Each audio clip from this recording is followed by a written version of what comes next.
ഞാൻ എന്റെ കുടുംബത്തെ സ്നേഹിക്കുന്നു. ഞാൻ അവരെ നന്നായി പരിപാലിക്കുകയും ചെയ്യും. അതോടൊപ്പം മറ്റുള്ളവരെ സഹായിക്കുകയും വേണം. ചെറുപ്രായം തൊട്ടേ ഈ ശീലം നിങ്ങളിൽ വളർത്തിയെടുക്കണം. ഞാൻ എപ്പോഴും കൂട്ടുകാരെ സഹായിക്കാറുണ്ട്. സുഹൃത്തുക്കളെ മാത്രമല്ല, അപരിചിതരെയും സഹായിക്കണം. അപരിചിതരെയോ? അതെ, തീർച്ചയായും നിങ്ങൾക്ക് അതിനുള്ള ഫലം കിട്ടും. അതിപ്പോ തന്നെ ആവണമെന്നില്ല, ഭാവിയിൽ എപ്പോഴെങ്കിലും തീർച്ചയായും കിട്ടും. ചോദിക്കാത്തപ്പോഴും ഞാൻ സഹായിക്കണമെന്നോ? അതെ, ചിലപ്പോ ജനങ്ങൾക്ക് സഹായം ആവശ്യമുണ്ടെങ്കിലും അവർ അത് പറയില്ല. നാം അത് മനസ്സിലാക്കി അവരെ സഹായിക്കണം. ഈ കഥയിൽ ഗീത എങ്ങനെയാണ് ഒരു അപരിചിതനെ സഹായിച്ചതെന്നും അവൾക്കതിനുള്ള ഫലം എങ്ങനെ കിട്ടിയെന്നും നമുക്ക് കാണാം. സഹായ മനസ്കത.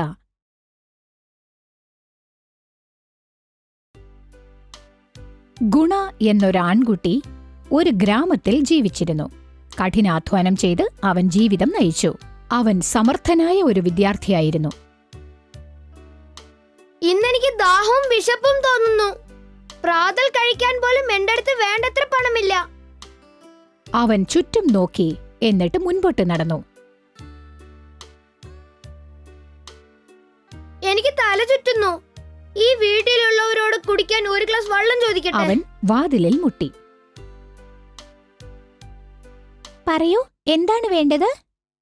നോക്കൂ, എനിക്ക് ദാഹിക്കുന്നു. കുടിക്കാൻ ഒരു ഗ്ലാസ് വെള്ളം തരാമോ?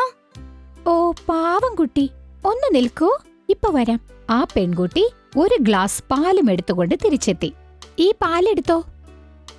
നന്ദി. നിങ്ങളുടെ പേരെന്താണെന്ന് പറയാമോ? ഗീത.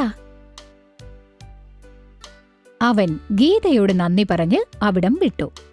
വർഷങ്ങൾ കടന്നുപോയി. അയാൾ ഒരു പ്രശസ്തനായ ഡോക്ടറായി. ഒരു ദിവസം അയാളുടെ അസിസ്റ്റന്റ് ഒരു വിനോദമായ കേസിനെക്കുറിച്ച് അദ്ദേഹത്തോട് പറഞ്ഞു. ഗീത, അവൾ താമസിക്കുന്ന സ്ഥലം, ഈ പേരും സ്ഥലവും ഞാൻ ഓർക്കുന്നു. എനിക്ക് തോന്നുന്നു ഈ രോഗി ഒരുപക്ഷെ അതേ പെൺകുട്ടി. ഞാനൊന്ന് പോയി നോക്കട്ടെ. അവളെ കണ്ട ഉടനെ ഡോക്ടറിന് അവളെ മനസ്സിലായി. എനിക്ക് ഗ്ലാസിൽ പാല് തന്ന അതേ പെൺകുട്ടി. ഞാൻ അവളെ തീർച്ചയായും ചികിത്സിക്കും. ഡോക്ടർ അവൾക്ക് ഏറ്റവും നല്ല ചികിത്സ നൽകി. ദിവസങ്ങൾ കടന്നുപോയി. നിങ്ങൾക്കിപ്പോൾ നല്ല സുഖമായി. വൈകുന്നേരം നിങ്ങൾക്ക് വീട്ടിലേക്ക് പോകാം.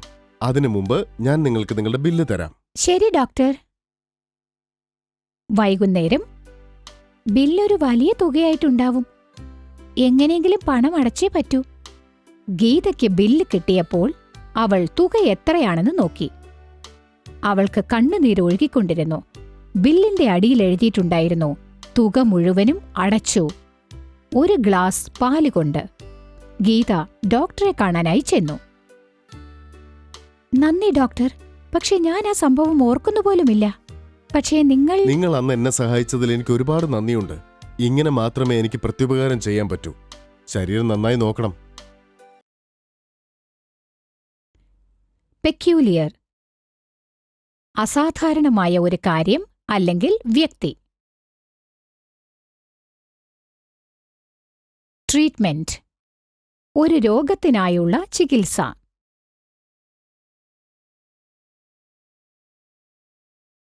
ഗ്രേറ്റ്ഫുൾ. നന്ദി രേഖപ്പെടുത്തുക.